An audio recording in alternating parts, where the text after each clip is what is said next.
Good morning, almighty morning, as I like to say. I'm Julie with Love Riot Warriors, and today's guest is Karen Bonofiglio. Don't worry about it. Don't Bonofiglio. worry. Say it right. I know I looked down at your name and went to sound it out as written instead of how I know. Bonofiglio. So Perfect. I have a tendency to do that. We have a friend of ours that in our community that her name is spelled one way but pronounced another. So I have to quit reading her name and just know how to How pronounce to it. pronounce it. Yeah. Well, I always start out with how I met you. And how I met you is by talking to the people in my community. hmm Um, Dawn, Susan, Shauna, Sarah, Bonnie, on and I know. uh, and they were all interviewed by you. And Mhm. oh, I don't know who that. Oh, somebody's. Hi, Vivian. Okay, you know who that is. Thank you for being here. And Susan is on. Susan says, "Good morning to my two favorite ladies." Thank you. Oh, Susan, you better not tell that to anybody. Oh, and Victor. Victor is from Sweden. Oh, So hello, Victor. yeah, let me get somehow my everything is so big on here today. It is. It's huge. So I just wanted to let you guys know I'm not in Arizona. I am in California, and you are in California, right? Yeah. No, I'm in Oregon. Oh, you're in Oregon. Well, Yeah. West Coast, right? You West said Coast. West Coast, so Yeah.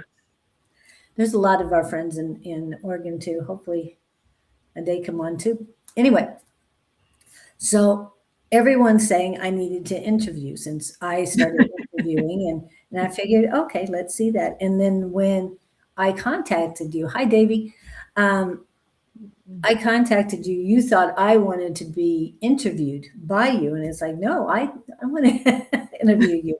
So that's great. I'm glad you're here. Your story is very unique. For those of you who have seen some of Karen Bonofiglio's posts, it's all about love. And you know, Love Riot Warriors, I'm all about love, unconditional love. And there was more to her love hmm story than just unconditional love, but that you know that is so strong underlying, or you wouldn't feel it. So I I want do. to let you guys know Mhm. that. Um, so So please, Karen, tell us about you. Okay. First of all, Vivian, you better not be drinking pina coladas this early in the morning. Anyway, she was teasing the other day. Okay, I'll give you a little bit about my background and then I'll tell you kind of what happened to me later in life. Um, I had a wonderful upbringing with my parents, really gorgeous um, background. My parents adored me, they had high expectations of me. I remember getting a C in high school.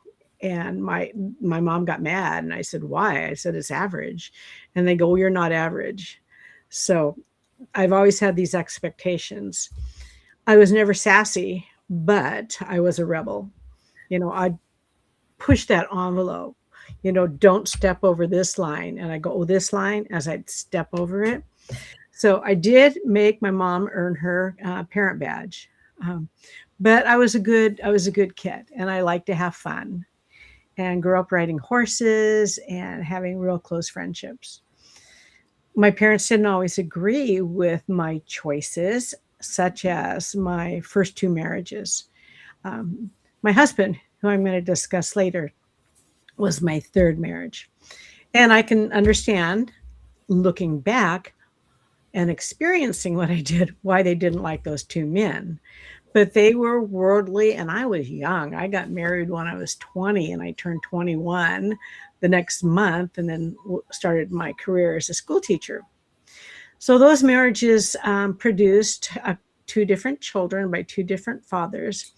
And those two men were entirely different. Um, one was a narcissist and one was a misogynist. So I learned a lot of lessons. And that's when I started when I was finally released from those marriages, finding my own power and my true self. I was getting closer to that at that time. Was it easy? No, it was not easy at all. And there was a time when I went through the divorce of my second husband. I was so beaten down, and I thought, I have nothing to give. I can't make two marriages work.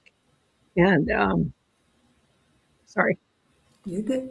cried too. I'm a crier. And I had my dad's handkerchief here. I was daddy's girl. So I was suicidal, and I knew exactly how I was going to kill myself. And um, I was going through the motions of life, feeling empty and hollow and beaten down. I never took any of that to work. I never took it to my fellow teachers. I didn't talk to my students about it. I'm sure they could feel, but most people most people can feel, but I never discussed it. I held everything within me. Had some counselors. One day I was playing with my daughter Victoria, and we fell down on the floor, and her hand was resting on my arm, and her hair fanned out. And she's a beautiful green-eyed child, blonde hair. And I looked in her eyes, and she was not looking back at me. It was something from the angelic realm. And I knew right then and there, I'm not going to kill myself. I'm not going to kill myself. I'm going to live. That was a turning point. That was a turning point. One ex-husband moved out of the state, which was kind of nice. And I know. And then the other one, I had shared custody. And I went over to pick her up, and he started in on me. And we were in the garage, and Victoria was there, and I picked up a broom, and I seriously, I would have throttled him to death. All that anger and rage was going to come out in me, and he saw it in my eyes. And after that, he left me alone. That was a turning point. So, And approximately how old were you at that point? okay, I got married when I was 20, my first husband for 9 years. So let's say 29, 30, and then my second husband for 3 years. So 33, Okay. 33, 34, around there. Okay. And then by then I was tired of men. I couldn't care less about men. No, no more men. I'm just gonna take care of my kids, do that kind of stuff. And I was happy teaching. I was taking courses at that time from Lori McQuarrie, who was a prominent psychic in Portland, developing my skills. I've always had those psychic mediumship skills.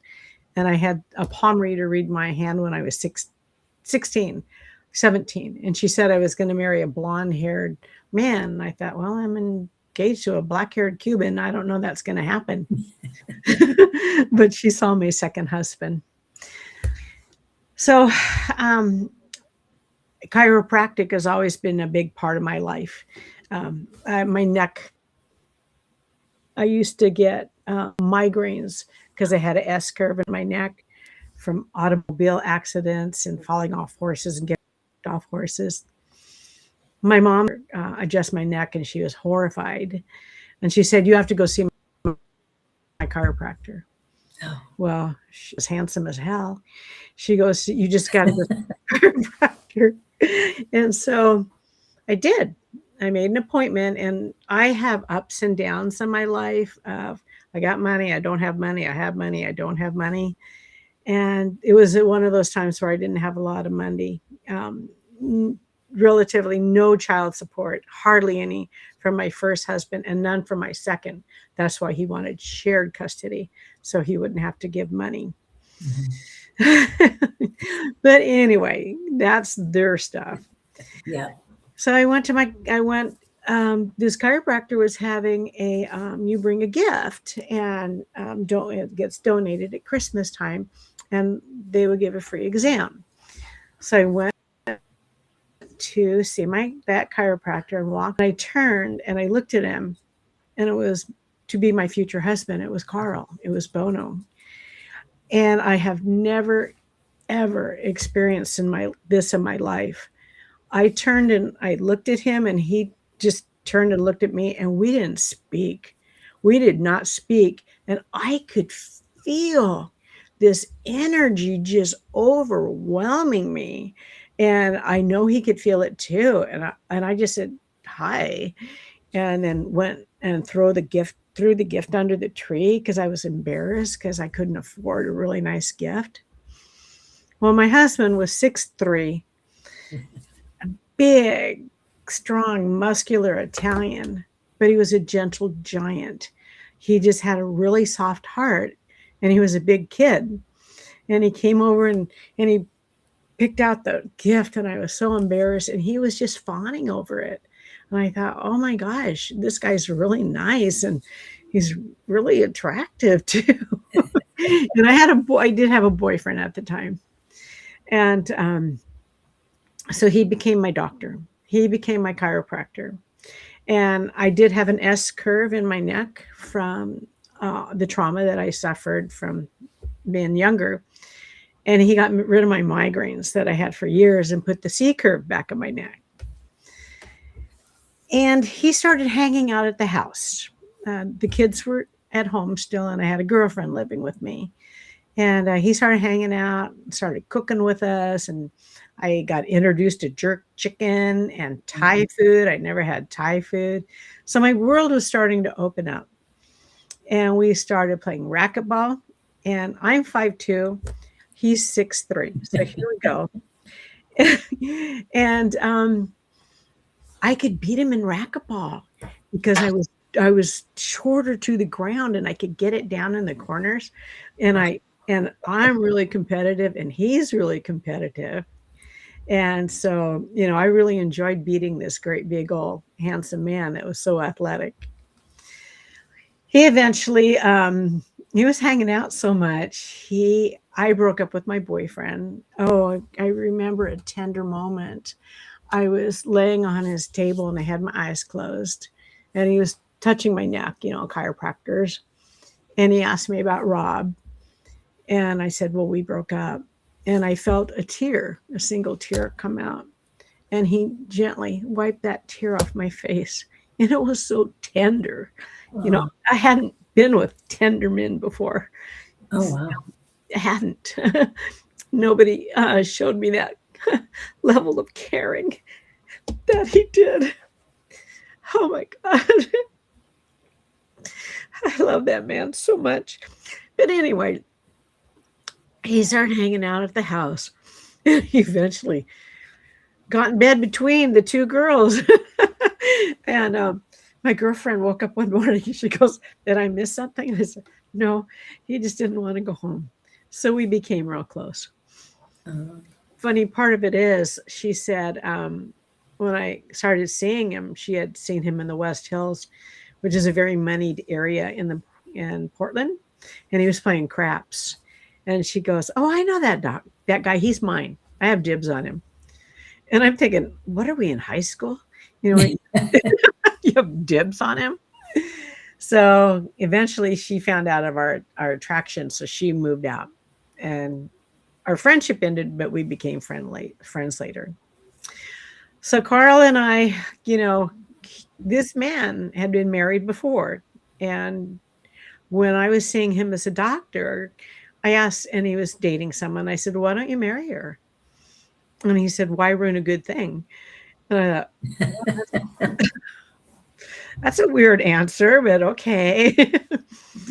And, but we were so close. And all of a sudden, he's got my daughter, who is 3 years old, and my son, who's 8. And, it's like, okay, you got a woman, 2 ex-husbands, one is dead now, but they were still alive, and kids, and you're hanging in there with me. And I'm thinking, okay, this is kind of cool. And he really bonded with my son really well. Nick was in Boy Scouts, and so Carl became ingrained in the Boy Scout community. And Nick eventually got his Eagle Scout. And I remember he would take my daughter to school every day. And oh gosh, my hair. Get it back there. My goodness. This camera's weird. Anyway, sorry, guys. I can't figure out which way my hair goes. Where's Anthony? He needs to do my hair for me. Jesus. It looks, I mean, I love the color. Oh, thank you. It's just driving me crazy because your camera's backward for me. See? All right. Anyway, you guys, I'm sorry. I got distracted. He would take her to Starbucks and get her coffee cake. And so they would have coffee to cake together. And he said there was more on the table than in her mouth. And I remember one day he was taking her to school and he told her something. And she goes, "You're not the boss of me." And he told her to knock that shit off. So they had such a strong bond. And my parents loved him, the first husband that my parents loved. And he was just accepted by everyone. And everyone remarked how they could feel our love. I gave myself fully to him and he gave himself fully to me. We were always touching every photo. It was just a very strong bond. Well, I had been teaching 32 years and it was time for me to retire. And so I did retire and started working in the office with him. And if I'm talking too much, just let No, me. you're good. You're good. Everything's okay, because it's a school teacher in me. And around that time, I started doing testing for the school district and some other things. And then I was spending a lot of time with my parents. I mean, I always spent a lot of time with them. My mom, oh my God, for 11 years, she didn't do her laundry. I was always doing her. I know. my. She got sick. And so I took her laundry and I never gave it back to her. So for 11 years, I was doing her laundry. And then they started aging. And so I thought, okay, I'm gonna take care of my parents. I need to take care of my parents and be there for them. I have a sister. We're different as night and day. And she was happy that I was going to be taking care of my parents. So my hair is going to dry. I need to not look in the camera, you guys. No. I know we want to look in the camera, but we also don't want to look in the camera. Yeah. So I started taking care of them. I love my parents. I had a great time with them. I was their personal shopper. I do their grocery shopping. I drive them around, take mom to the beauty parlor, and go to church with them. Just, there all the time. And then they started going downhill. And I couldn't take care of them as much as I wanted to. And mom, oh my God, she kept going to the hospital every month. In the night. She would never do it during the day. 1, 2, 3 in the morning, I'd get a phone call. I'd take her down up to St. V's to the hospital. And my mom all of a sudden became alert when we got to the hospital. She wanted to talk. And I'm thinking, Mom, I'm going to lay my head down and sleep. I'm not talking to you. And I had to set my boundaries with Mom. And Dad would stay home. Lucky guy. But anyway, the doctor called my mom and said, okay, we have a program through your healthcare where a geriatric doctor will visit you. And I thought, good, because all you do is put her on drugs. No offense. That doctor, he just put them on so many drugs. But I honored them. And if they were supposed to have those drugs, I would do that. I didn't insert myself that way into their lives. I would talk to them and I did get them on supplements and fish oil and all these other things. But now all of a sudden we had a geriatric nurse coming out to take care of my mom. And it was wonderful because she knew how to deal with the elderly.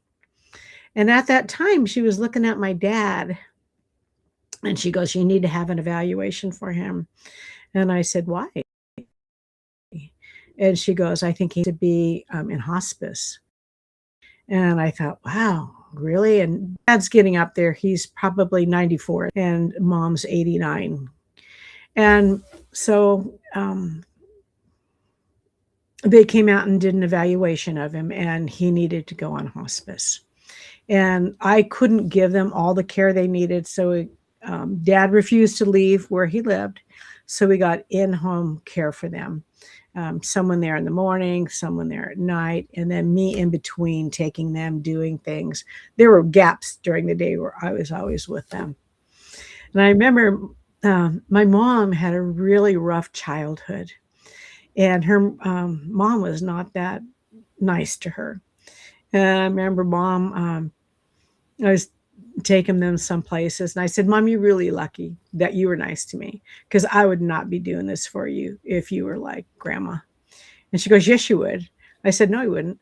I said, you're a better person than me, Mom. I would not be taking care of you. And she said, well, well, who would? And I said, the other sister. Well, she didn't want that to happen. Trust me. She didn't want that. But so Dad went on hospice, and then, and during this time, I wasn't able to help my husband the way I normally would. I would usually be at the office in the summers. I would be his. I have no problem being in front of people, so I would always be his promoter, setting up events, doing all these things. And I remember he told me he was going to do a podcast, and I thought, oh God, better you than me. And now, yeah. And now I've had a podcast for a couple of years. I hated selfies. I didn't want to be in front of a camera. But I put my parents first for those 9 years. I took care of them. And I was exhausted. It is really, I felt like this little matchstick that was just burnt to the end. And I would come home every day, and get in bed and pull the covers up. It took me about 2 hours, and then I could, and that's when Carl, I could enter my life again. It just takes a toll on you. And my parents didn't realize that, and I never told them. And I will tell you, they were always appreciative. And every outing, every time I was there, which was daily, Dad would take my hand at the end of the day, and he always called me little girl, and he would always thank me. Always, thank you, little girl. It was such a fun time today. And my mom would chime in, yeah, it was a really good time. And I'd always give my dad a little kiss on the cheek or on the lips, just a little peck. Every day he would do that and call me little girl. Well, when Dad was on hospice, he started going downhill. And I got a fabulous hospice nurse, Nurse Beth. I am very much into holistic healing, holistic care. All of a sudden she's wanting to put my dad on these heavy duty drugs. And I was a tough egg to crack because, what are you giving him? Why are you giving them, all this stuff? But he needed it. And then both my parents had dementia. Neither of them forgot me, which was really nice. But Dad's personality did change, and he became angry and argumentative. And I got really good with dealing with people with dementia, talking to them, deflecting. And so taking care of them. And then Dad passed away in October. I was there for the death of both my parents. And everybody came and was visiting him, except somebody very important in his life. My sister did not visit. She wanted to remember him the way he was. And, I'm sure she regrets that. But hello, everybody. Anyway, Dad died, and then I started taking care of Mom, and it got more to take care of her. And she was scared to be alone. She'd never been alone in her life. So the caregiver was staying at night. And I thought, Mom, we need to get you in a foster care. We need to get you in a small residence with other people your age, because you're very social. And she didn't want to go. But also she had dementia. And so she had she had a trustee that was running everything. So she went for a stint with pneumonia in the hospital, and then I moved her into foster care, and she loved it. She loved it. She had her own room, her own bathroom. Somebody was cooking for her, and she had other ladies. And I was there every day. We were still going out. I was bringing her Dairy Queen blizzards. She loved Dairy Queen blizzards. I was their personal shopper. I was. I devoted to them. Well, Mom lived another year, and her death was different than my father's. It was different, and my hospice nurse was with me at the time, and she was walking me through the state, what was happening to her skin and happening to her, and what Mom was going through, and it was beautiful. It was beautiful, and we had our hands on her. People got there after, unfortunately. She had passed away.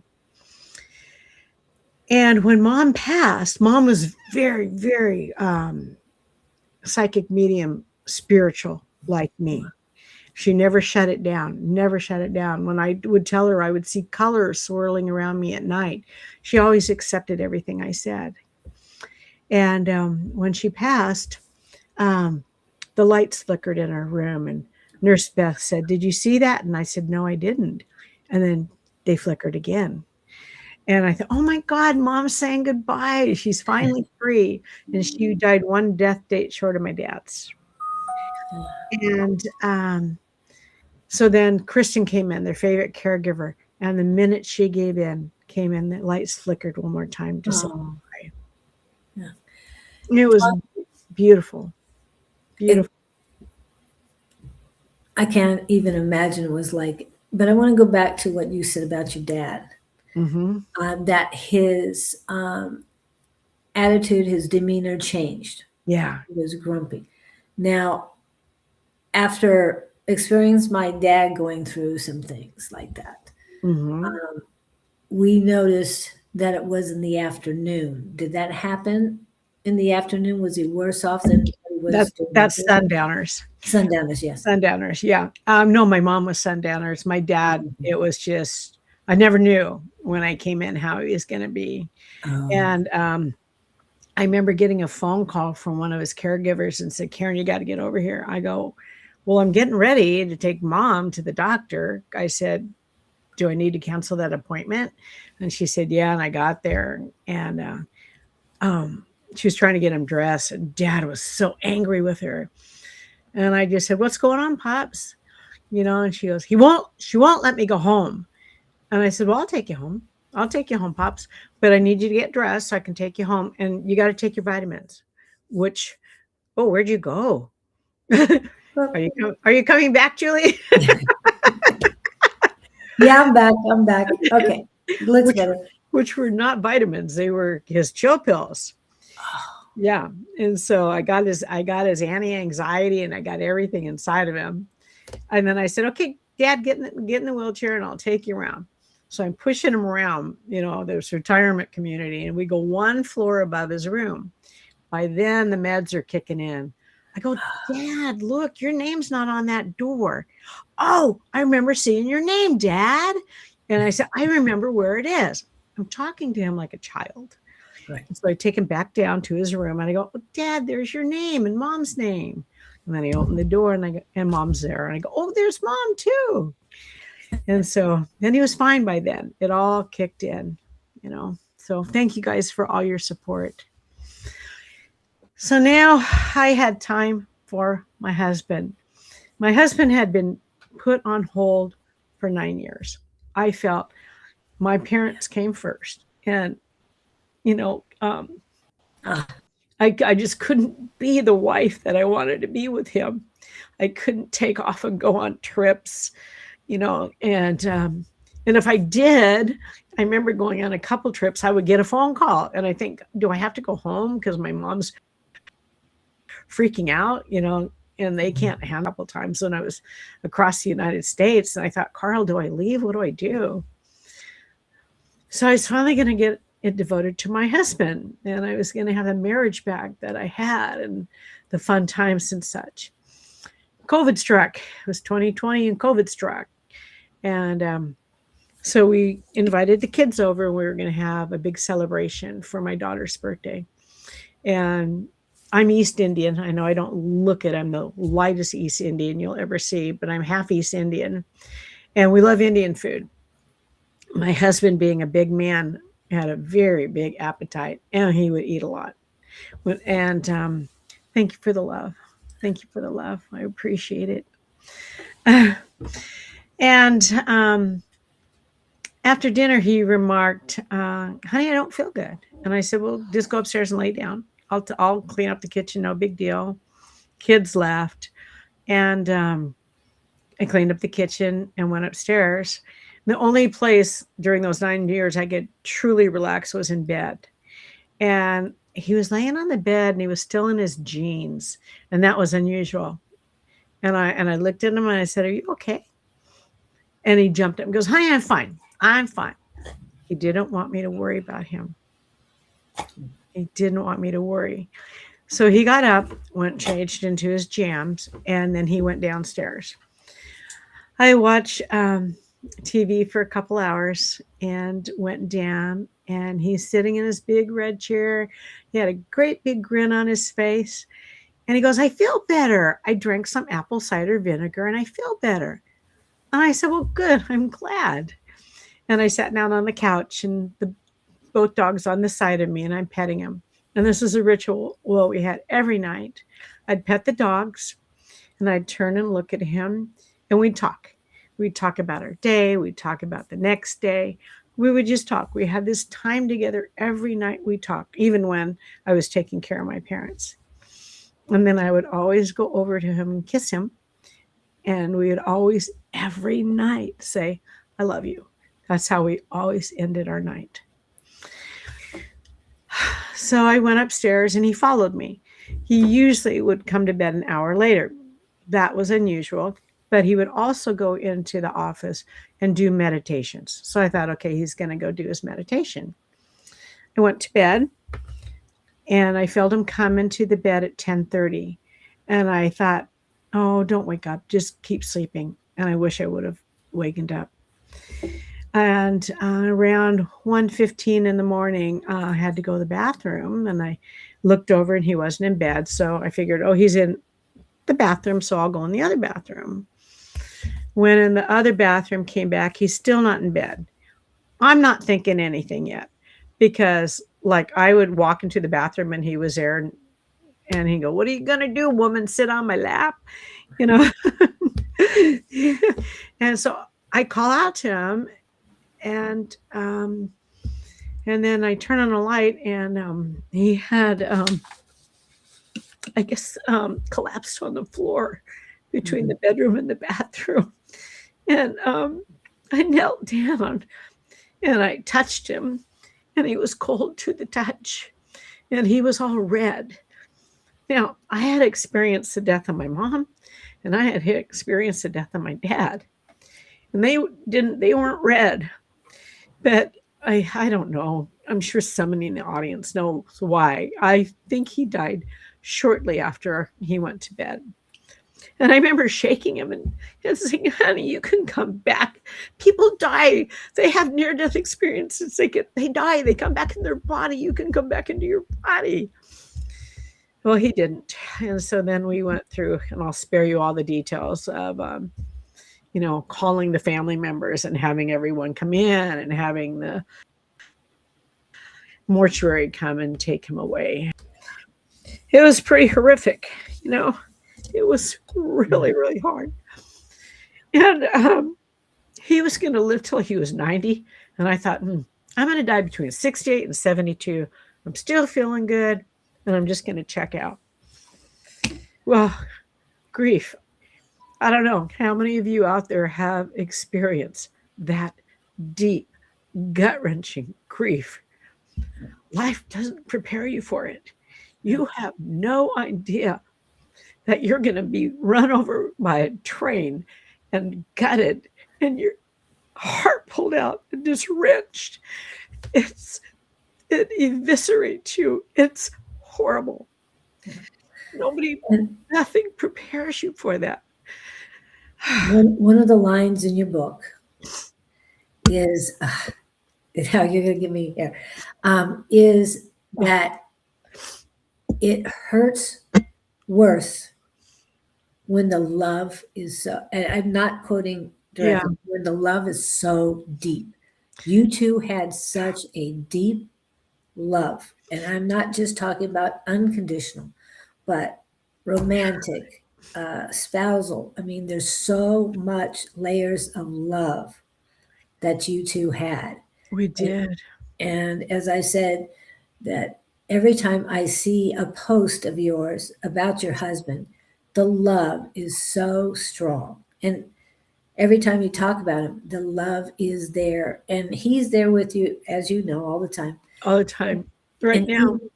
and even though you're a spiritualist, that and you know what's happening, you know he's not gone, only physically gone. Right. That it doesn't matter. Everybody grieves differently. Everybody grieves differently. And that quote that you said, the deeper the love, the deeper the grief. Thank you. And one of the best things, well, I learned so much, but one thing that really sticks with me is what's the best way to grieve? However the hell you want. Exactly. Because my grief is going to be different than other people's grief. And you grieve however the hell you want. So, right away, it is, damn it, it's really hard. And, you know, right away, I started seeing my husband. It was like my spirituality got cracked wide open. Yeah. And I would see him at varying stages of his life. I saw him older. I saw him when we first met. And it was like seeing a person. He would come through the door and that big old grin on his face, and and then so many signs from him, music and feathers and money, just so many signs. And I had his jammies on the bed after he passed, and I was laying on them. And I said, "Why did you leave me? Why did you go?" And he said, "For your growth," which pissed me off. I was so angry. I can grow with you here. No, I couldn't.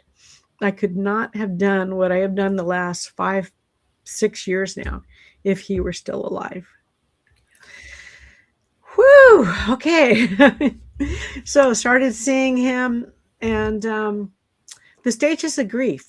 It would be really nice if they were linear, that okay, I'm here, now I go here. Now, no, you go in and out of them all the time. Your brain turns to mush. You can't remember things. All of a sudden, I was a take charge woman. I was a school teacher. You had to you had a lot of moving parts. I had a lot of moving parts in my life. I couldn't make a decision. I started getting anxiety attacks, which I never had before. My doctor wanted me to be on antidepressants, and I said, no, I think they contributed to me being suicidal. So I'm not doing that. So he did give me, I call them chill pills. And then the grief, it just takes you to your knees. It does. You just walk from room to room crying and sobbing. And people are kind and people are understanding. And people say things well-meaning that shouldn't be said. So I started getting messages from not only my husband, but from my guides. I never really paid attention to guides. I would talk to archangels. I never really thought about my guides. Well, and they told me, okay, you need to write a book. I thought, me? I'm a nobody. I write. Seriously, I'm a school teacher. I'm a mom, who's. So I wrote this book, and I'll show it to you. It's called Whoever Dies First Wins. And I was adamant about my title because I figured, Dad, Mom, my husband, they died. They're having a grand time up in the heavenly realms. And here I am. I'm having to deal with all of this. They won. They got alive. And then out alive. And then I don't know if you recognize, you probably don't know this, Julie, but this is a very iconic monument on the coast. It's called Haystack Rock, and it's in Cannon Beach. And we used to walk on that sand all the time. So I wanted that.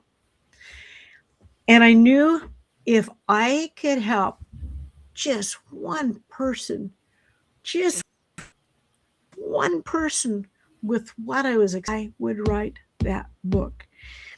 And you think it'd get easier. No, every time I read that book, I would cry. And I just got really good. I just didn't even wipe the tears off. I just let them flow and I just keep reading it. But I'm glad I wrote it because it has helped a lot of people. And, I didn't know that it would resonate with so many. So I'm really glad that I wrote that book. And then I also started, I gutted myself. I became very vulnerable. I was a very type A, take charge type of person. All of a sudden, no, I'm like, chill. I will say whatever. And if you can judge me, you're going to judge me anyway. So I might as well just be honest with you and gut myself and tell it like it is. And I started telling my story on Facebook, and people related to that. And when I talked to them about being suicidal, so many people chimed in that had also been suicidal. So it resonated. It resonated very, very well. For me, that worked. I'm not saying my journey should be everyone's journey. I had 2 other friends that lost their husbands the same time period within a few months that I lost Carl. And the 3 of us all handled it differently. And it was right for each person. And so they said, well, write a book, Karen, write a book. So I did write the book. And I'm glad I wrote the book. I really am. I'm proud of myself. I'm proud that I was able. And in the 80s, when I was with Lori McQuarrie, she told me, you're supposed to be writing a book. And I thought, what? On failed marriages and husbands? I'm not going to write a book on that. And James von Prague told me I wasn't utilizing my gifts. Well, I am now, James. So I am now. And so also, there are some really important chapters in there that, one, if parents die, people know what to say. But when you lose a spouse, people don't know what to say because it hits home and they don't know how to comfort you.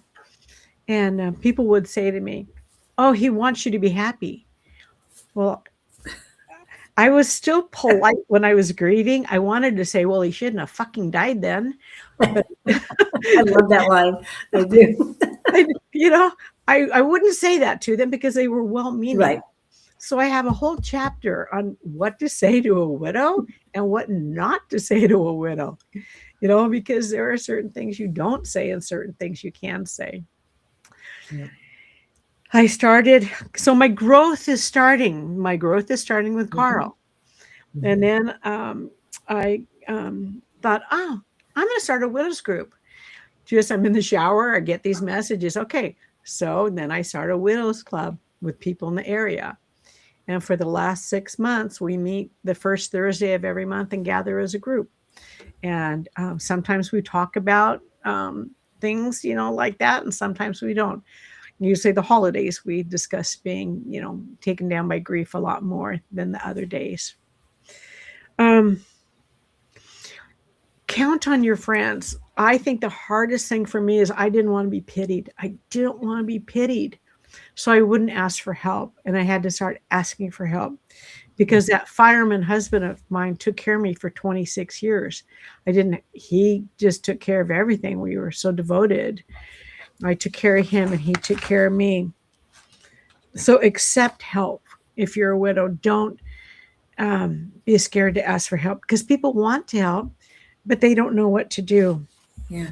And I want to stop on that point for just a second. Okay. If anybody knows of somebody whose spouse or anyone has passed, you have to reach out to them.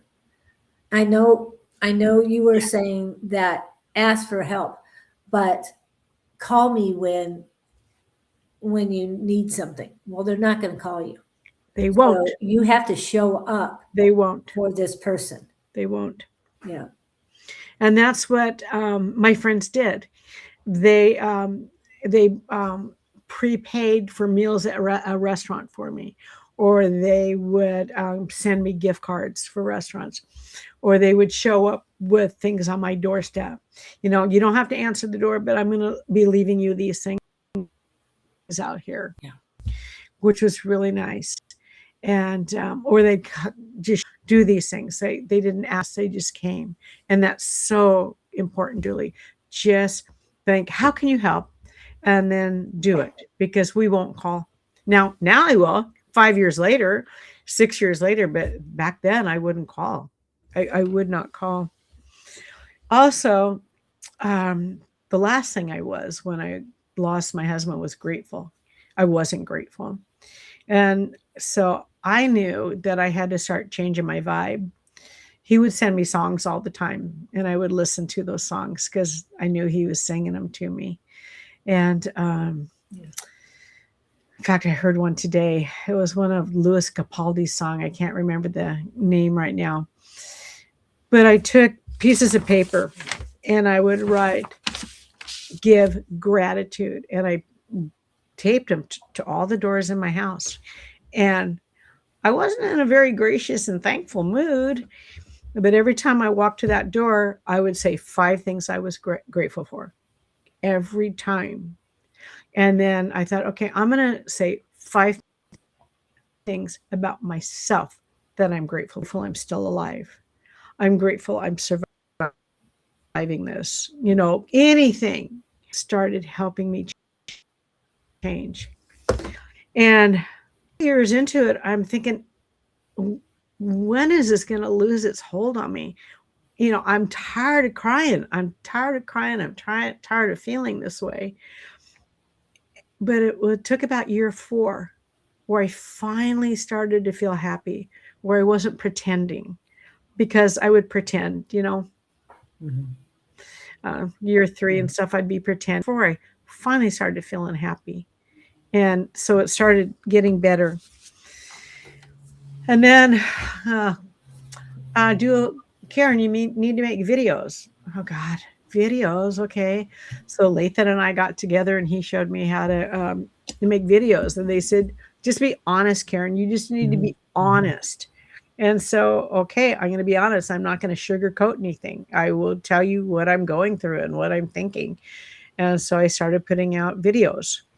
And they said, okay, now you need to interview people. Okay. Okay.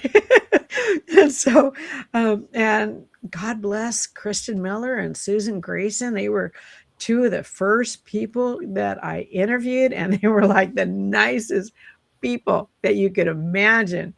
And oh my God. And somebody interviewed me, Kim Carey, and I was like a deer in high headlights. I was terrified. So I look back at my thing, oh, you're doing a lot better now, Karen. Yeah. So that's kind of my journey. Yeah. With skipping a lot, but kind of the gist. In some of the interviews, I only watched a few. I'm That's sure there was okay. more. And I met the ones that you were the interviewee. Anyway, you had mentioned the second book. Oh, But I want to get the timing right. okay. The incident with your as a mentor, the incident that led to you writing a book for children and teachers. Yes. All right. The mentor. You were the mentor. You had somebody that you were mentoring. A first year teacher. Okay. When I was teaching. Yeah. Okay. So this is back when I was teaching. Yeah. I was mentoring a fellow named Terry, and he was teaching school, and his kids were gathered around him, you know, by his feet. Teachers do that. You know, we sit there and talk to the kids. And one of his little students was sent to school Terry was unaware of this. No one told him. And he said, my mom was a deal gone wrong.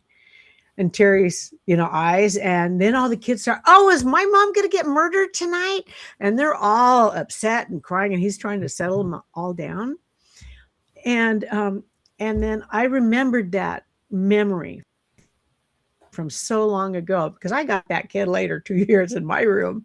I knew by then what had happened. And I had become very good friends with his grandmother at that time.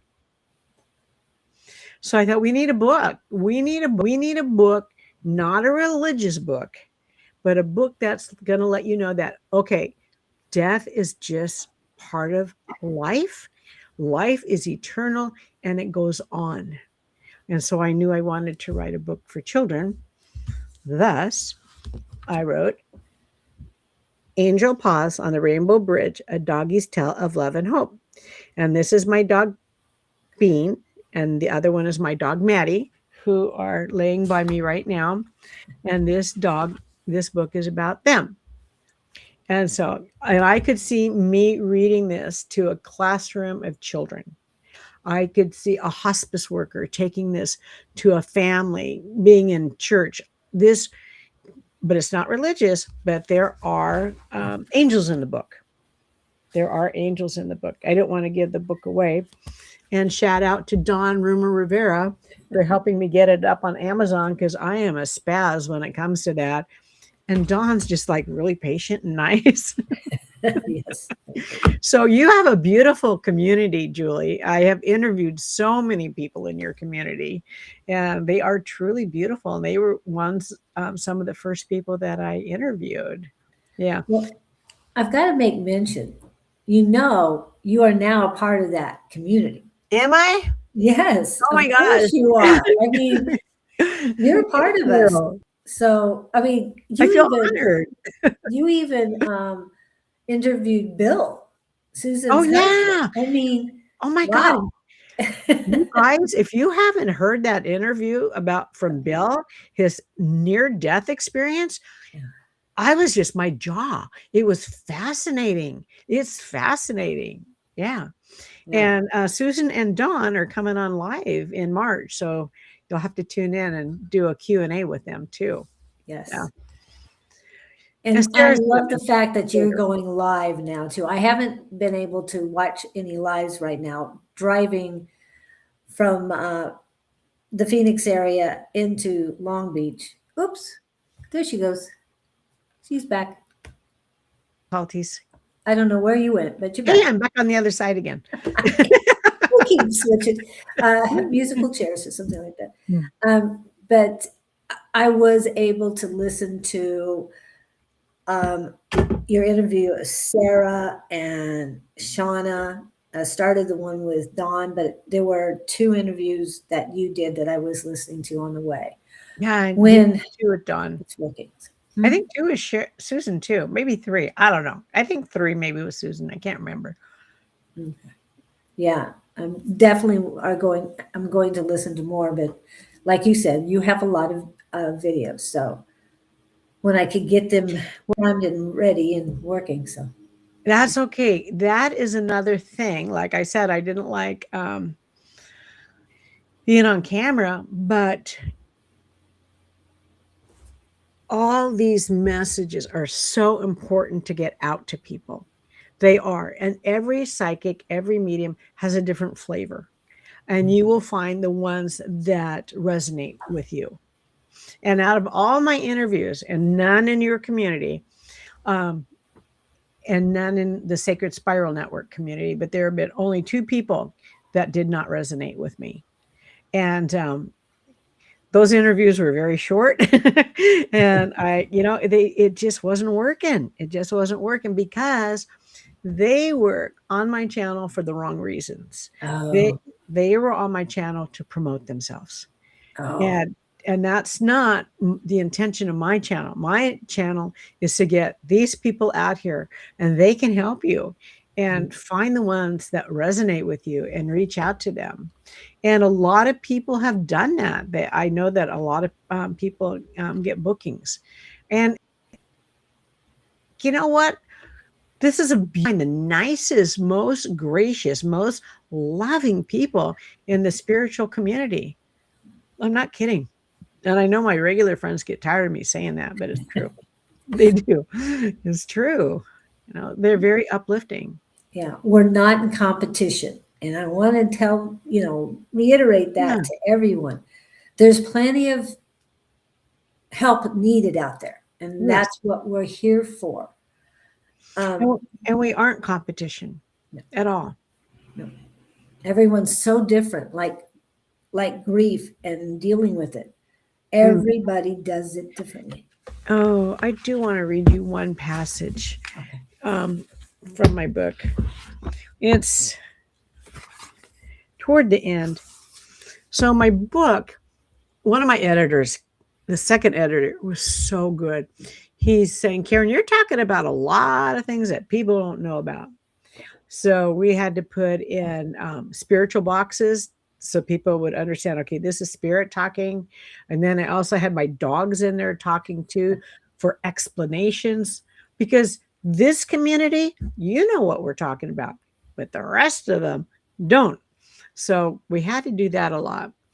And then we had Bono always coming in and giving. It's so funny. I gave Bono his nickname. Okay, I'll say it. I told him one time, I said, I wish your name was Richard, because when I get mad at you, then I could call you Dick. But he still loved me no matter what I said to him. And he would never say that to me, but I said that to him. But, I would call him Carl if I had an edge or I needed to get his attention, but he was Bono, and he would not allow anyone else to call him Bono. And now the Wow. whole world calls him Bono. Yeah. So when I said, yeah, I did. Sorry, honey. But at the end, I had this quote, and my editor's going, who wrote that quote? And I said, I did. My husband gave that quote to me. And he says at the very end, I leave you, but I'm not gone. I am the sunshine on your face. I am the love in your heart, the smile on your lips, and the laughter from your soul. I love you, Karen, with every part of my being. And he's always with me. Yeah. Always. Yeah. Well, and I love it, and I thank you for this. The interview section is done. We're going to take a quick break. However, questions and answers. No readings today. Questions and answers. So if you have questions, You don't want me to read for you. she does that. She has her own services. I mean, that she provides. Her website is on or in the description, so you can get a hold of her. I mean, I went through so many things posting for you, giving your bio or whatever.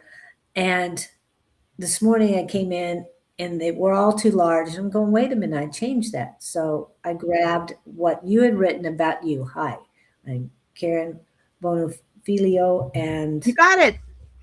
yes, I'm working on saying it all the time so I can get it right. Anyway, so what's on there is from her heart to you guys telling about her. So please look at the description, especially if you want to get to her. I don't know. Usually I do QR codes, but my life has been weird the last few days. Well, And they can get a hold of me on Facebook. I'm very good about answering people. And a lot of people who have experienced different kinds of grief reach out to me also. So that's no problem at all. okay. Well, I am happy to help. I am truly, and I get up every day, take the dogs on a walk, normally 5 days a week. And my first words, well, it's always gratitude. How can I be a service to Essence today? What can I do? Put that in my path. So, yeah. Okay. And we will be right back okay. in 2 minutes. Okay.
about my We're life. back. Okay. I'm just going to, are we live now? Yes, we're still live. Okay. I better put my phone down. Yeah. Oops. Anyway. Okay. Does anyone have any questions? And I'm going to get started because, and a lot of people know, September 12th, my granddaughter, 12-year-old granddaughter passed. She had no general readings. This is not spiritual readings. This is questions about grief. Even if, a relationship doesn't have to be death per se or loss of a job. Those are all grieving situations, people. So accept that. But my granddaughter passed, and yes, Ooh, she I think it was cerebral palsy, and I know she wow. wheelchair and all that. So I wanted to say that she was a joy. She brought so much joy. The smile on her face. Mhm. Yeah. So we miss that. We miss the physical. I know she's with me. Yeah. The physical is hard. Yeah. It's That's the hardest so part. difficult. Yeah, it is. It really is. You just want to touch that person. And I know that Carl does touch me, but you don't feel it. Yeah. Yeah, you just don't. You can't. Yeah. The physical part is really difficult. And I'm going to tell you, losing a child, I think grief is grief, but that's a hard one. And I told God, you take my kids, that's it. And I thought, ooh, probably shouldn't say that, Karen. But I don't know if I could survive the loss of my kids. I don't. That's a really hard loss. And then I think another really hard loss is when some dies from suicide. Yeah. I think that would be a really hard road to walk also. Mm. Okay. Yeah. And I want to put this up. This is what Dawn is asking. Now that you have experienced so much strong grief, what would you advise that we do in advance to help others grieve for our passing? Dawn, a lot of things you can do. And don't worry about your typos. It happens to me all the time. One thing I really miss is my husband's voice. So I know one of my friends' husband has cancer right now. She had read my book. So she has just been when they're talking, she's just, and he doesn't know it. She's making recordings of that. So she will be able to go back and hear his voice. And what would we advise in advance? Oh, so No, I'm thinking, I mean, the person that dies, is that what you're asking? The person that dies, what they can do? Have everything in well, order, also if that's the question. Go ahead. Dawn, I think, was also saying with when he prepare for his passing. So, Dawn, have everything in order because my husband did, and all of a sudden I had a clinic to close, patient information, and he also had a kettlebell gym. So I had I had all these things and nothing in line.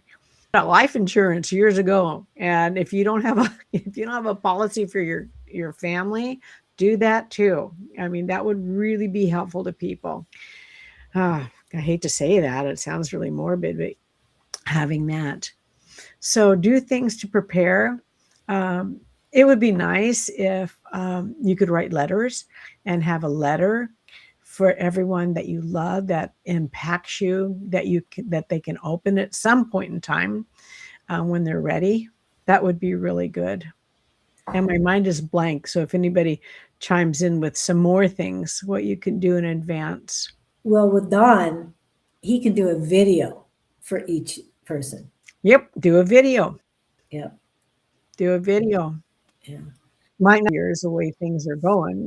Think of all the things we've recycled through, records and CDs and what others.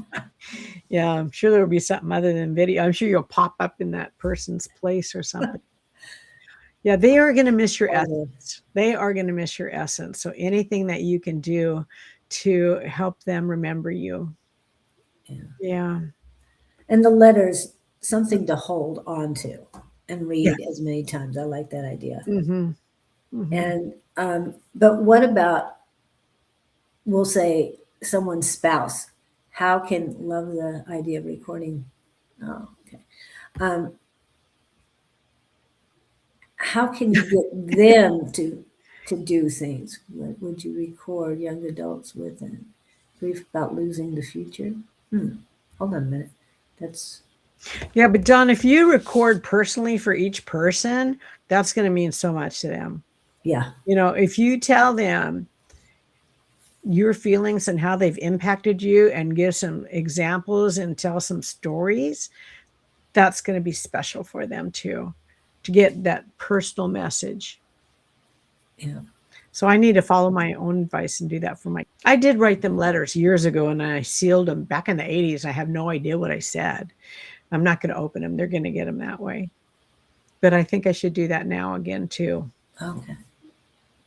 And just a thought, maybe every 10 years or so, because your life has changed and your Mhm. experiences with them have changed. Mhm. So, yeah. Now, this is Vivian, you said? That's I have it posted up. Yeah. What would you recommend for young adults with anticipatory grief about losing their parents in the future? I'm going to tell you, spend as much time as you can with them.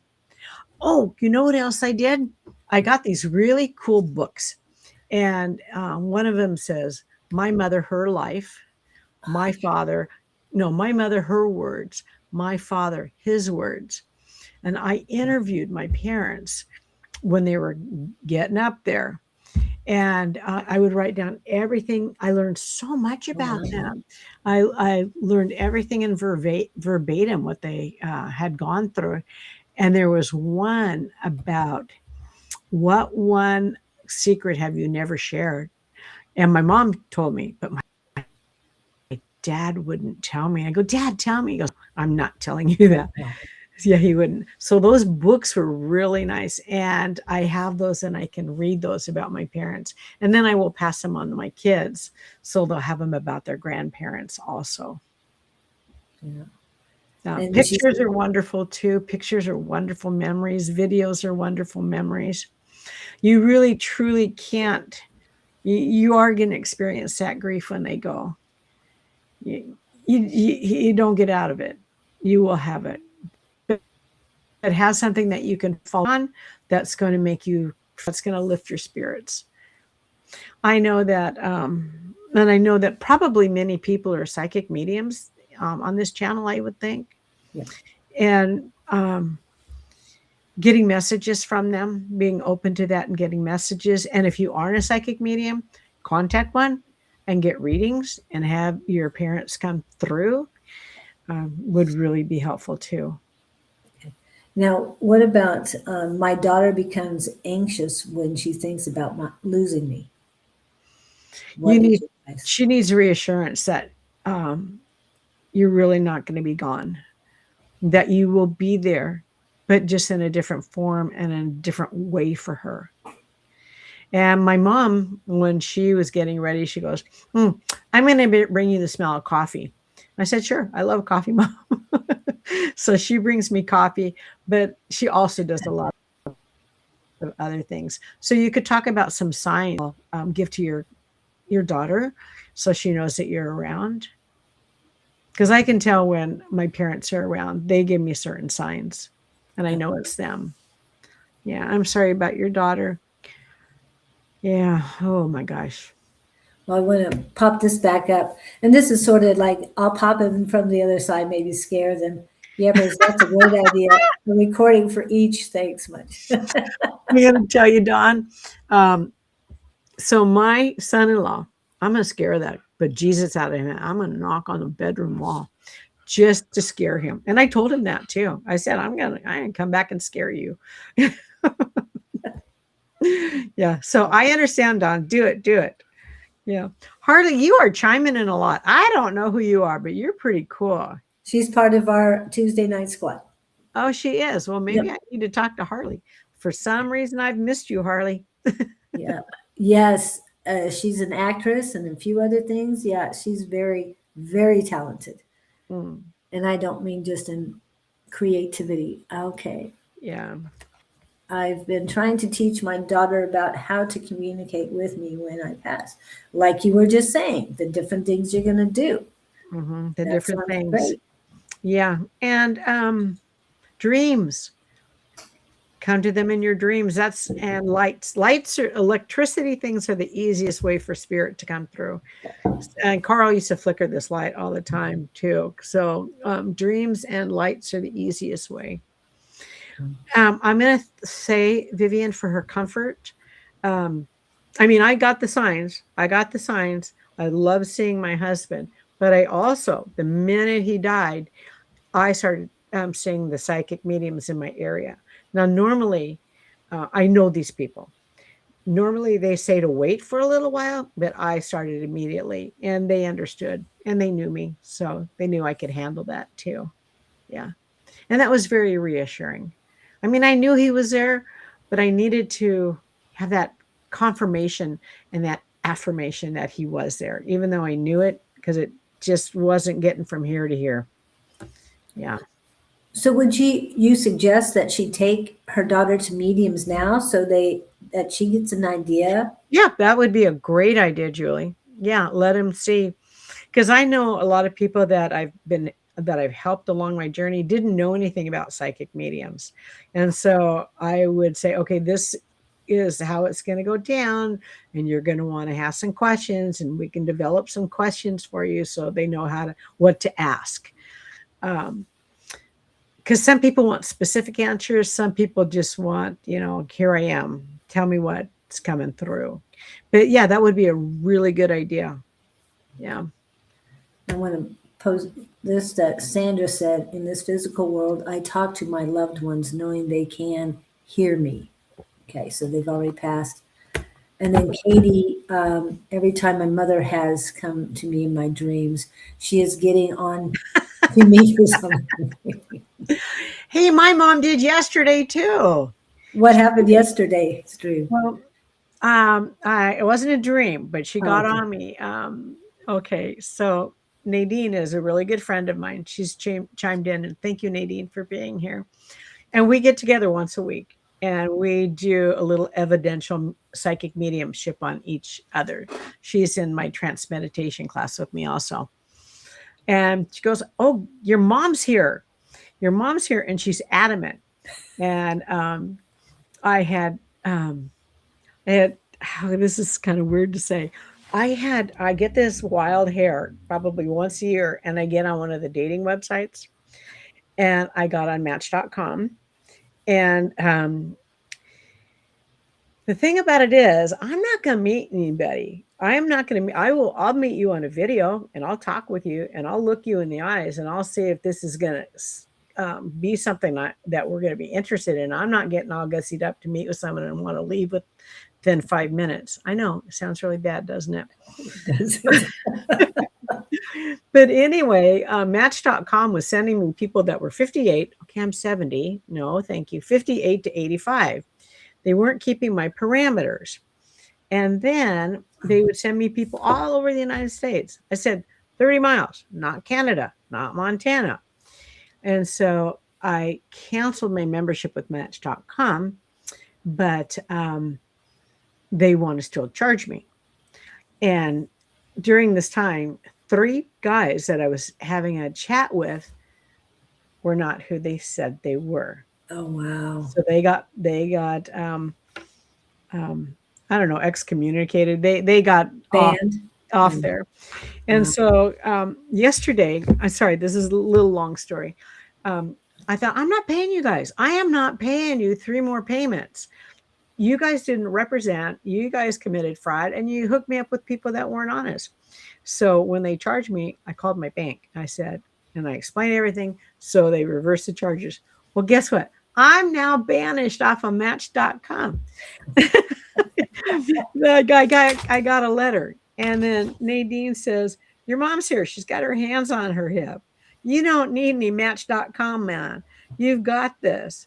Yes. You're very empathetic, straightforward, the right person at the right time. So my mom was, that's that. So it was kind of fun. So mom came through yesterday. And I've got to say, one of the things I noticed about you, especially when I found out how old you were, it's like you don't even look a day over 50. Thank you. I know a lot of people think, why would you say 50? Because I'm being realistic here, people, because I know how old she is. And it's like, wow, she looks so young. And it's not just because you color your hair, your face, you just look very young. I'm just saying. Good genes. If you Good saw genes, very if good you genes. saw my parents, they were not until the very end. You know, when they were sick, that's when they started getting did not have a lot of wrinkles. I had one friend say to me a couple of years ago about the work I had. So what are you talking about? I haven't had work. I don't know. You get older, you shouldn't be having surgeries, and watch those drugs you take too. Sometimes you need them, but be careful. Keep moving. That's my motto. Keep up. You got to keep moving. Yeah. Sorry, that's not about grief. No, but going through what you have can take a toll on your body. And to know you're very vibrant and just a beautiful soul helps you move forward. But if you would have seen me 6 years ago, I was not. Yeah, I was not. I was dead inside. I was truly dead inside. And I consider grief made me the new improved person. I'm not that type A personality. And even my son goes, God, Mom, you're so chill. Because I thought, oh, wow, if he's noticing it. Yeah. You just don't sweat the small stuff anymore. Yeah. Yeah. Your energy is youthful. Yes. Yeah. And then what do we have? Even for those who know how life extends, it's still hard to lose our loved ones. Even the thought can hurt. Yeah. That's true, Harley. It is. It is so hard. I mean, I miss my parents so much. Not just my husband, but I miss my parents. I miss those times of just going over there and hanging out or getting bear claws for them from Beaverton Bakery and seeing the looks on their face when I walked in with, a special treat for them. And oh, my dad loves See's candy. I was going to See's candy. Wow. And then with this dementia, he started hiding it and then he'd forget where it was. I love that part. Yeah. And dementia doesn't have to be hard on you. And I know taking care of them is difficult and it's draining, but having fun, watching their smiles when you bring a treat. I mean, that to me is priceless. All those little things add up and keep you going. When you were saying that, I was thinking how my dad would always hold my mom's hand and tell her that she was so beautiful. Yeah. He would always do that. Yeah. Hold her hand, kind of rub it a little bit and tell her how beautiful she was. Yeah. Memories sustain us. Yes. It is the little things. It is the little things. Yeah. And bear claws rock. They do. And our bakery closed. So, but I've been off sugar for 5 weeks. So I got to skip the bear claws. Yeah. I look at pastries and other things, all sweets, as art. I don't want to eat the art. I want to see it, not eat it. Oh, so good for you. It helps. It helps a lot. How about ice cream? Ice cream's like food of the gods to me. Yeah, I do my best to stay away from dairy, so staying away from ice Oh. cream has not been that hard. Mhm. But I know summertime is more difficult. Let's see, what was the other question? Anybody else having a question? Okay. Yeah. Harley, I'm writing your name down just so you know. Okay. From me. Okay. Because Yes, and I I'm sure feel your I'll have her permission to give you her information when we get off. Okay, yeah, because I can feel your energy. It's really beautiful. Thank you. She is. Yeah. Yeah. And we can always, I mean, we love to see you on Tuesday evenings too. No, what time? Evening? Your time, it would be 5 to 7. Yeah. I gotta tell you, I don't have all my energy levels back. Okay. Like around 4 or 5, I'm just because I get up at Yeah. and if I get on anybody's thing, I'm going, is it a Zoom? Because I don't want to be, It's Zoom. it It's is a Zoom. Zoom. Yeah. Yeah. Well, I know when I do that, I just put different glasses on and do my lips and my eyebrows, and then I'm okay. And ice cream does solve everything. It does. Anything. And pina coladas. Sorry, she was on yesterday, Monday. What's today? Oh, Wednesday. Yeah, and she was drinking pina coladas in Hawaii. yeah. And you were saying this morning that I hope you're not drinking pina coladas, and that would be what, a 2 hour difference? Hawaii? I Yeah. don't know. Well, it's 3 from Mountain Standard Time. So, oops. Okay, we're playing musical chairs again. Oops. There you go. Ah, I hit it too many times. All right, let's go. There you go. We're back, but we lost our chat. Oh, I've got the chat. You might not have gotten the chat back. It'll come back. Sometimes when we get kicked off, we lose the chat. But it should come back on. So Oh, there it please is. chat with us, everyone. Yeah. 5 a.m. Okay, yeah, 7 is 5 a.m. Okay, Karen, I believe that it's okay to tell children that one passes, they go with the angels. Would you agree with this? Oh, I like that. Definitely. Definitely. Definitely.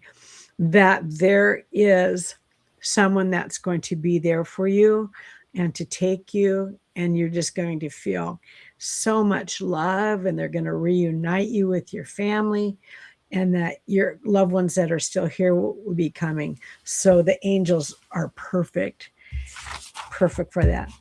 And that's what I did in my book too. Well, this is one I don't want to give too much away. I'm really proud of my work, you guys. I never thought I'd be okay. Here is my husband in an angelic form, and one of the little doggies isn't feeling good. So, yeah, I would definitely agree with that. Yes. It was funny. Looking for more questions if anybody has a quick recovery. Someone's having surgery, I guess. Katie had surgery last week, so please send love, healing, and prayers out to Katie so that she can heal from that a lot quicker. I did get rid of the squirrel that came in, even though we can still see the remnants on the chat, the larger chat. But I did. The squirrels? Oh yeah, somebody comes in wanting something else going on instead of what we're doing. Oh, a reading or something. Yeah. Yeah. Well, yeah, something like that. I woke up just for Karen. Oh, okay. Vivian, you're so kind. You really are. I know our pets will be there. I'm going to tell you a story about pets because I hear that pets also reincarnate with you. Yes. I didn't realize that. But yeah. So when I went through the divorce with my first husband, I had a Dalmatian named Lady. She had been a rescue dog, and I couldn't take her with me because Nick was just, and he would take his little bumper car and run into her, and she'd growl at him. So I had to give the doggy back to my husband. I wish I didn't. But anyway, that dog lived for quite some time and got really sick. And then he called me and told me that she had passed. And I had so much guilt for not being able to be there with her, because I loved her so much. Later on, I'm going to say it was 2 dogs later, I had this little black dog, a little funny looking little black mutt that I got. And he eventually went deaf and he went blind. And so then I was doing all this research on, okay, how do you take care of a blind dog? So to make his life easier. And one day I had him on the bed and he was laying there and I'm petting him. Now keep in mind, he's deaf. He's deaf and he's blind. And I start naming off all the animals in my life. I go, are you Chrissy? Are you Sweeney? And when I got to Lady, his head lifted up and he started thumping his tail. Oh. And I think he came to me to let me take care of him because I wasn't there when she passed. And so he was helping me with that grief. Yeah. They're beautiful. Yeah. I remember when my father had passed, everyone was afraid to explain it to my niece and to let her in the wake. Well, she snuck in and stood next to the coffin. I went over and told her about the angels. Perfect, Harley. Perfect. Yeah. And people need to talk to kids about grief and about death. It's a part of our life. They need to be aware of that. And they can see, spirit when they're young. They just don't know it's spirit that they're seeing. That imaginary friend is spirit. I know. Wasn't that a great story, Harley? Yeah. The dog helped me heal. Came back and helped me heal. Yeah. And dogs are very good about that. Cats too. I've had cats. Yeah. I've had cats. Wow. They say to get another dog or cat for an animal who's deaf or blind. Well, I did have another dog. I had Isabel. I had a beagle. Those 2 were together. And then 6 months after Vinny died, Isabel died of a broken heart. Yeah. I always have 2. I have 2 dogs now, but I don't know. I don't think I'm going to get another one. If they go, I need some time to process that. Yeah. And I'm a good pet owner, so I'm out there all the time walking them. Yeah. And I did get Harley's permission to give you her information. Ooh. All right, clear it up. Give her information later. Just saying. Mm-hmm. Okay, I want to go back to Facebook, see what's going on there. Sometimes people are on my personal page and we don't see the chat, so I'm going to see what's going on. Wait a second. What do you mean, Vivian? You help people cross over? Are you? Tell me, how do you help people cross over? Seriously. I know Bonnie is certified. I know. Bonnie has been on the show. Yeah. She's a death doula, which is fascinating. But I really, what I really would like to get on my show? Near-death experiences, Bill's was pretty cool. And then hospice nurses and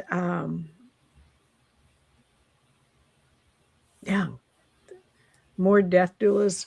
So death is not so scary to people. Yeah. Yeah. So Vivian, you're going to have to tell me how you help people cross over. If you want to be. Yeah. Yeah, see. Oh, Sarah's been in. Hi, Sarah. I did look at my personal page. Donna, welcome in. Great. Holy God, Vivian, you've been analyzing me? Okay, we got to talk, Vivian. Oh my God. Well, I feel honored that you'd hang out with me because my husband, his nickname for me was Crazy Woman. Mhm. Okay, that's awesome, Vivian. Wow. Mhm. Great. Very awesome. Yeah. Did anybody on the personal page have a question? Now that I'm looking again, please let me know. Are you on Facebook? Yeah, my personal page. It doesn't translate over these days, unfortunately. Karen, since you've been speaking of grief, how has your family taken this? And have they mentioned that they have benefited from your words? Oh, I love that. Whew, this is a can of worms. Um, I have found, not just with grief, that you're never a prophet in your own land. Oh, You're never a prophet in your own land. Now, what's really unusual is my daughter is like a mini me, and she has psychic abilities. And boy, they won't leave her alone. I don't know what her team does to her, but they're around her all the time. They were extremely proud of me for writing the book, extremely proud of me. Um, and Victoria, my daughter, we'd go to psychic mediums together and get readings and all that. So she walked that road with me. Now, my son is a therapist and he deals with chemical addictions. mhm. At one point in time, he lived in Manhattan and worked at the Open Center. And if you know anything about the Open Center, it's a great big, I don't want to say mystical place, but they have the crystals and the books and all the things, everything woo woo. And he had met Deepak Chopra. He had met all these very well known people. When he came back to Oregon, he just kind of lost all that. And I show him picture of orbs, and he says, "Oh, that's just dust, Mom." I go, "Yeah, dust flies up now and it zigzags." I didn't know that. So I get a little smart alecky with him, but he doesn't embrace the spiritual side as much. Wow. I know, but that's okay. That's his walk. But he has critical thinking skills in other areas, which I'm very, especially with the way the country is going. Um, so both the kids were blessed with critical thinking skills and being discerning, but not my son, but yes, my daughter. But I know they're proud of me for writing the book. And then I didn't tell them that I was doing this. And then I just, oh, here you go. They go, "You wrote another book?" I said, "Yeah, wrote another book." So it was kind of nice to surprise them with that. And did they read it? Are they? Oh, I'm sure they did. Okay. I don't know. I don't know if they read this book. I don't know. Oh. You know what? You have to do a word count on this. It's like 97,000 words. Oh, wow. And they go, Karen, do an audiobook. Oh, yeah. Okay. Yeah. Right. Sure. I have to read 97,000 words. I can write it. So my family has taken it differently. My friends, oh, I do have to tell you, my husband also told me in one of his messages to me that, honey, when I was on the earth, I supported you with your, with the spirituality. And he goes, I didn't buy into everything. And boy, was I wrong. So got a little, but he never told me he didn't buy into everything. So that's kind of nice. I feel vindicated. Yeah. I got that answer. There she goes again. We're just playing musical I'm doing cameras, a I guess. spirit. Okay. I wonder if spirit's messing with us. Or your husband saying, "I'm here." Could be. And thank you for, Very well. It could very well be him doing that. Yeah. it was almost like he was saying, "I believe now." That's all that matters. Yeah. And he's told me that too. Now he some- believes. Okay, sorry. For someone that personally knows this wonderful lady, she's exactly like this in person, a very caring and loving person. She glows. She does glow with love. Beryl, you're going to make me cry. Come on. Beryl and I walk the same road of grief. Okay. Yeah. Now, I've heard of, but I haven't heard of lately, the Red Hat Club. Have you heard of that? Yeah, I think it's just for old ladies. Yeah, you wouldn't know about that at all. Like I said, you're only 50, so yeah. Yeah. I think it is for old ladies. I really do. I could be a part of that club, and I like red. Yeah. Yeah. And I, Oh, and I Beryl. forgot they do red and purple, and I can't remember if they have the red hat and then purple clothes. I don't know. I don't know. I have not joined that club. Anyone who has, you let us know. Yeah, Beryl, please. you're so kind to me. She really is. Yeah. And Oh, and Michael Riley is in, so okay. So she's in my grief group with me too. Hey, congratulations, Beryl. You got on too. she got on. Yeah. Thank you. Glow. You know, Said it earlier. I Yeah. gotta tell you, Harley, every broadcast that I end, I always say complete love for every one of you. And I mean it. I mean it. I do. I send love out all the time. Yeah. And that is due the Red Hat Society. Thank Society. you. Yeah. Yeah, the Red Hat Yeah. Society. And Yeah. our friend KK from Oregon is in here too. Hey, where are you, KK? What part of Oregon? I forgot. It's 6 hours from somewhere, but yeah. I think But it's interior. that's a large radius. Yeah. So she could be close to me. That's why I'm trying to ask her where she's from. So Yeah, maybe I know she'll put. I keep trying to remember the name of the town she lives near. That's why my dad did the same. I don't remember a time when he didn't tell her how much he loved her. and wasn't that beautiful, Beryl? You remembered that about your parents. Yeah. That and that love that they shared.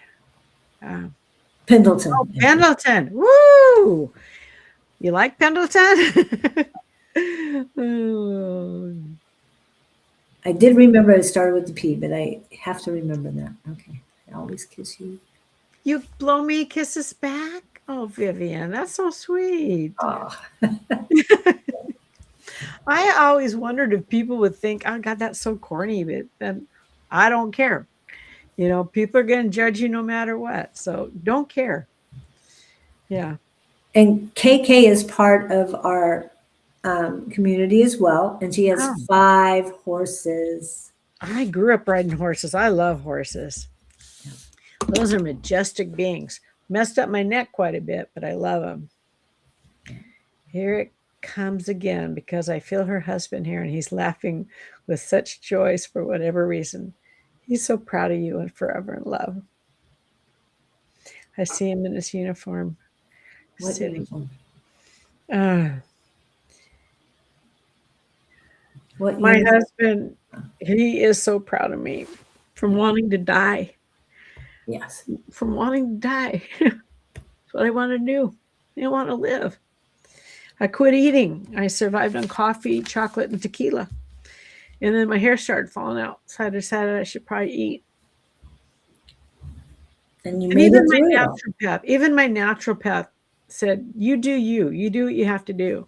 Nobody told me, quit drinking the tequila, quit, Yeah. you have to come to it your own realization. Oh, Bono. God, I love you. Oh, man.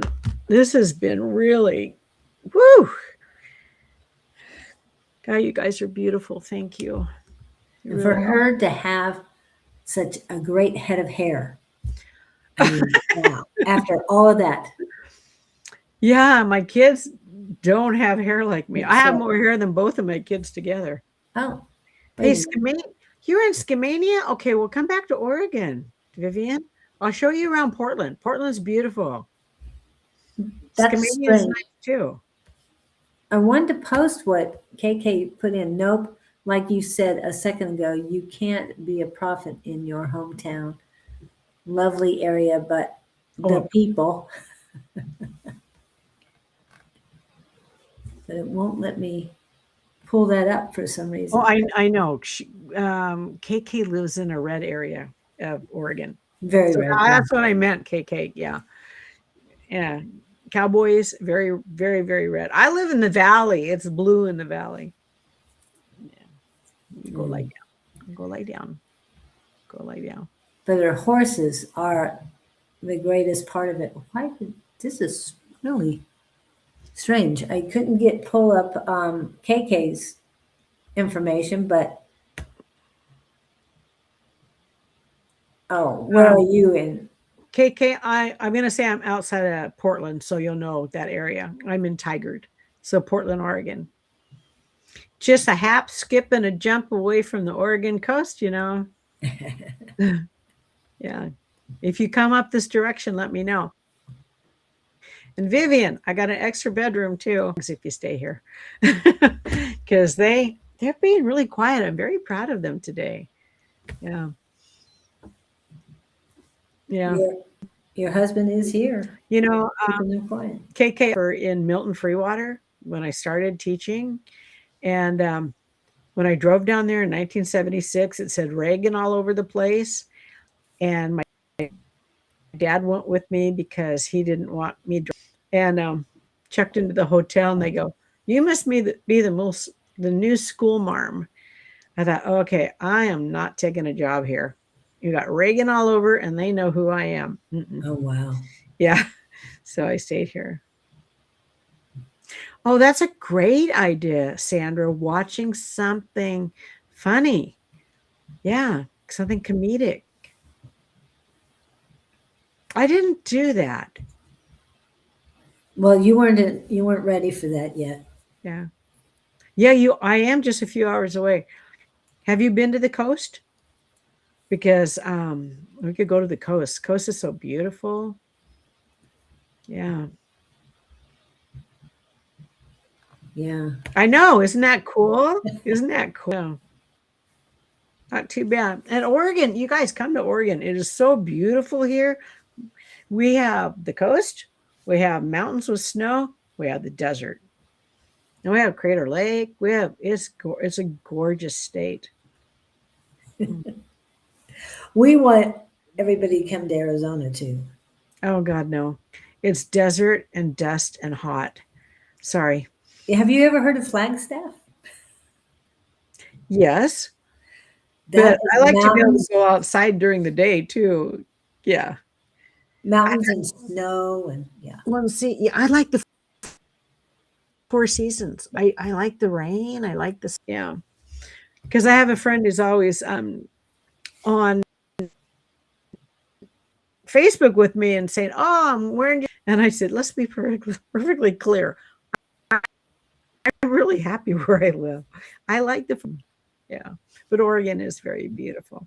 We are all connected. You are right, Vivian. We're all connected.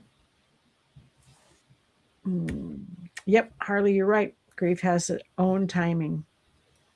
Own timing. And Bonnie, being a certified, what is it? End of life doula,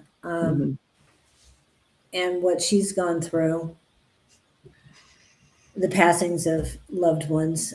She always says that grief comes in waves. Yep. So, and you said earlier it's not linear. You wish it was. It would have been good. But. I remember the holidays are really hard, and my husband died near Thanksgiving, and then we had his birthday and our wedding anniversary and then the holidays all in the same. And sometimes I'm okay, and sometimes I'm going, really, I'm not going to be okay with this. Love the coast. I need to make a trip back there. My dad's side of the family came from Tillamook. Oh, they did? They donated the land for the Tillamook cheese factory? Oh, that is so... They donated? Wow. Do they get free cheese for life and ice cream? I mean, really, that is so cool. I love Tillamook. Tillamook cheese, it's award-winning. It's delicious. Yeah. And you can go visit it. I remember visiting it, and you could walk right down into the Now it's all gated off. Oh, Oh my gosh. Yeah, the coast is so beautiful, so spiritual. I haven't been up there yet. Julie, you're going to need to come. Well, my ex-husband, the father of my kids, he has land there near Klamath Falls. Mm-hmm. Mm-hmm. So he said he would need to go out there this year. I said, well, let me know. I'll drive you out there. You paid for the expenses and I'll get you there because he can't drive right anymore. So, Oh, but yeah, that's what I'm hoping to do. But right now, well, you'll just have to head north and come up to Portland. Yeah. We got a lot going on in my area. We really do. Yeah, Tillamook Cheese Factory is so cool. You can go there now and still get samples and have ice cream and the whole bit. Tillamook hasn't grown all that much, so yeah. Is it a small town? Well, it's kind of expanded out now. Okay. It's expanded out. Yeah. Yeah. I think so too, Vivian. Yeah. I didn't know what it would. When she told me, Vivian, that we're going to be on 2 hours, I thought, I can't talk for 2 hours. Because my videos, I try to keep them 40 minutes. And I understand that, but the tagline is connect, share, and inspire. So the question and answers mean a lot. I know we're kind of getting away from that here, but talking about where we're at and the different things. But grief is so individual that everybody needs to hear what we're saying. Otherwise, we wouldn't be here today. And people don't talk about it. Yeah. Harley, I want to answer your question about scream out and then settle down. Not anymore. But when my husband and I had to close his clinic and the gym, and everybody was gone out of there, I would go and scream. And it scared me that was rage. That rage was inside my body. I mean, and that I could produce that, but it helped too. So that primal screaming really, really helped. I can't do it in my neighborhood. And I'm thinking where I walk, somebody's going to hear me and wonder what's going on. But that screaming is so beneficial. I'm so glad you brought that up. I forgot about it. Yeah. Is it really? The Pacific Northwest is a part of Lemuria? I didn't know that. Yeah. I heard something about that with Shasta. So. Oh, Shasta, you got the aliens here too. Okay. Bases and things. And I think something about Hawaii as well. Okay. Yeah, my great grandparents donated the land. It wasn't for them. The factory wouldn't exist. No free cheese or ice cream for me, unfortunately. They truly gave them the land for free. 500 acres. Wow, that is crazy. Your family should have tax-free life. I'm just saying, for donating that. My in-laws donated to Disney, and Disney gave them and their lineage free admission for life. Wow. Yeah. I'm sorry you guys didn't get a better deal. Tillamook is so. But it's a good story. It's a good story. God, that's interesting to know. I'm really glad you chimed in and said that. Come right up to the Cascades. Oh, okay. Thank you. Oh, wow. Hawaii and Lemuria. Boy, I'm learning stuff tonight. This is good. Or this morning. It's only 9 o'clock here, you guys. Yep. Yep. It's almost time. Let's see. This week, this Friday, yes, Friday the 13th. And no, Friday the 13th is for those who did not know this, it's a very positive, very feminine day. Okay. It's for the goddess Freya is what Friday was named for. And that's Norse, the Norse mythology. Wanted to put that in ahead of time, but Dawn and Susan will be at your Cosmic Connection Friday morning at 10 Mountain Standard Time. And they will be talking about their book, The Mediums. And I did not I have the book here. I just didn't bring it to the table so I could show it. You guys know I know about that book. I only have it. I have two paperbacks and one ebook. So yes. So if you guys can stop by, please stop by there and enjoy I think it's 2 hours, 10 to 11 or something. There you go. Thank you for that. And yep, that's her book for the two. Okay, here's another one from Dawn. That's Don's. Yep. I can't figure out this darn camera. Do you have the other ones? Well, I got Susan's over there too. Okay. No, I don't have. Those are the only two from Dawn. I got Susan's. Yeah. And I need to talk to you about, can you get the children's book on Amazon too? I do have your ebook. Yes, you can. You can get them on Amazon. Okay. Because I'm going to purchase them for my nieces that their sister has passed. So. Oh, yeah. I think have someone read it to them, please. Well, they're old enough. Okay. They can do it. One is just turned 16. Oh, okay. And the other one will be 12 this July. So okay. Yeah. Yeah, they're good. Oh, thank you for reading my book. Appreciate that. Also, somebody mentioned that Tesla put a plaque at the Cascade Range. Oh, I gotta see that. Oh, things I haven't seen here. Yeah, I didn't see that. I mean, I saw that. God, there's a ton of stuff. Well, this chat is really long. The Grand Forks. British Columbia's Grand Forks. Is that what that means? British Columbia? I don't know where. BC? Yeah, BC would be British Columbia. Okay.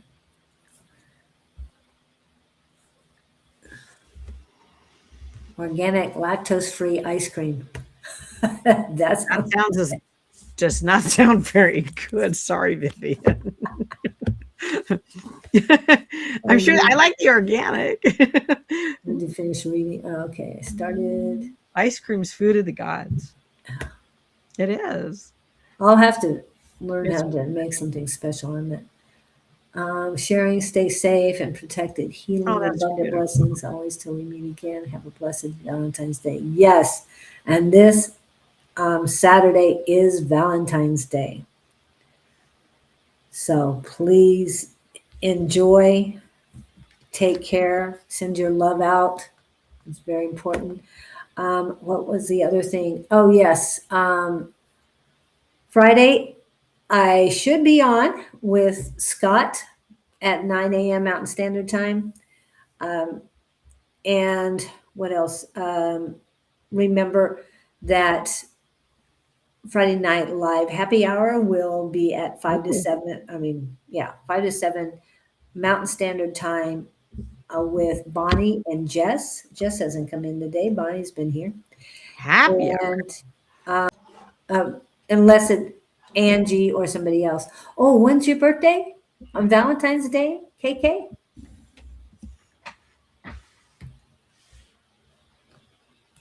Well, I'm going to have to hit this anyway. So let me get this up and running so we can do that real quick.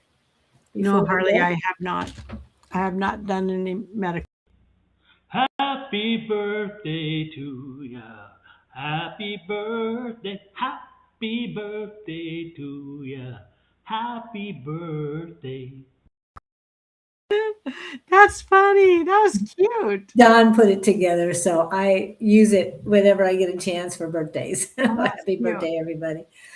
And okay, let's see. Let's back to the No, chat. Harley, I haven't done that, but I would love to do that. Yeah. Valentine's Day is your birthday. Oh my Good goodness. for you. Yeah.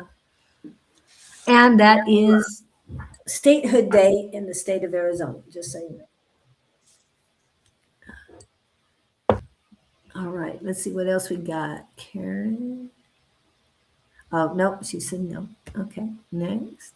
Happy birthdays to everyone having birthdays. Yes, happy birthday to everyone. Let's see, this is what season? Is this Pisces season? Or are we still, where are we at?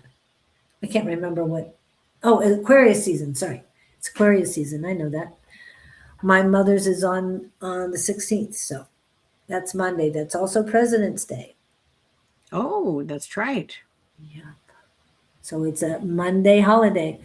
Mhm. But before Monday comes Sunday, and Miss Jess and Bonnie should be on at 11 a.m. Mountain Standard Time God, Harley. with Psychic Sunday. Yes, Aquarius. Thank you for that. Lunar year in February. The new lunar year starts February 17th, along with the year of the fire horse. It's a new moon, and I don't know what other energies are going on. It's going to be a tremendous day, and I've got to post this real quick. Oh, beautiful. Year of unity. I love it. Yeah. And 2026, a year or 1 year, to me, that's what is very important to Mhm. to think about. Okay. I don't know what else is going on. I hope you have a great weekend and rest of the week and a weekend and get the things accomplished that you want to accomplish. I don't go with goals. I go with accomplishments. Do they come to fruition or do I drop them? You know, whatever is the most important. Okay. Yay. Exactly.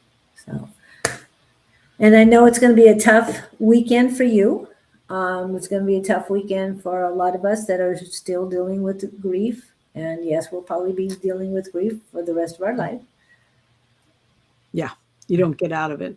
No, you just, It was a pleasure being on your channel. well, Oh, thank you very much for that. And your audience is beautiful, absolutely beautiful audience. Thank you for everyone for the love and the support. Truly appreciate that. I do. love and light to everyone. Have a great one. And Complete hold love on, to you all. right back with you. Okay, let me get